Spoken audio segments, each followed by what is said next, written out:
এতগুলো স্টুডেন্ট পড়াশোনা করতেছে না, এরকম বাংলাদেশ আমরা চাই না। যে শিক্ষার জন্য মাদের বুক খালি হবে। ক্ষমা তারা ভুল করবে, আমরা প্রতিবার ক্ষমা করব, তাই তো?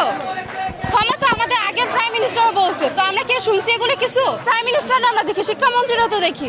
এরকম বাংলাদেশ আমরা চাই না। যে শিক্ষার জন্য মাদের বুক খালি হবে, যে শিক্ষার্থীদের জন্য প্রতি বছর স্টুডেন্টদেরকে মাঠে নামতে হবে, এরকম শিক্ষার্থী তো বাংলাদেশে দরকার নাই। আমরা সুন্দর শিক্ষার্থী চাই, যে শিক্ষা নিয়ে কোনো পলিটিক্স হবে না, যে শিক্ষার জন্য স্টুডেন্টদের কয়েকদিন পর মাঠে নামতে হবে না। কেমন একটা সুস্থ কিভাবে শিক্ষার্থীরা হয়? তারা কি করে এক্সাম হলে তারা পলিটিক্স শুরু করছে একটা। আমরা কিন্তু আগের সরকারের স্টুডেন্ট, তারা কি করবে মানে এরকম ভাবে তারা রিপ্রেজেন্ট করতে চাইতেছে ব্যাপারটা যে আমরা আগের স্টুডেন্ট, তারা শুধুমাত্র গাইড করতে পারে না, এই জন্য কোশ্চেন হার্ড করতেছে। 2027 থেকে কিন্তু আবার রেগুলার ঠিক হয়ে যাবে।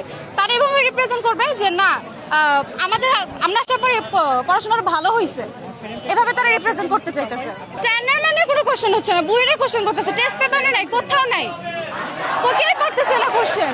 এতগুলো স্টুডেন্ট পড়াশোনা করতেছে না, আপনি কি স্টুডেন্ট কম দেখতেছেন? কালকে কত স্টুডেন্ট নামছে, কেউ কি পড়াশোনা করে না? ক্ষমা তারা ভুল করবে, আমরা প্রতিবার ক্ষমা করব, তাই তো? ক্ষমা তো আমাদের আগের প্রাইম মিনিস্টারও বলছে, তো আমরা কি শুনছি এগুলো কিছু? তাদের আরো সচেতন হওয়া দরকার ছিল এই ব্যাপারগুলো নিয়ে। আমরা চাই পদত্যাগ, এই শিক্ষামন্ত্রী আমরা চাই না।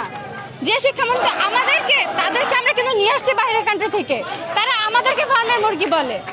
আমরা এত কষ্ট করে এক্সাম দিতেছি, তারা আমাদেরকে ব্লেম করে।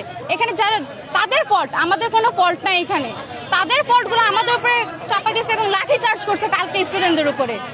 আমি আজকে এক দফাই থাকবে, সেটা শিক্ষামন্ত্রী থাকতে পারবে না।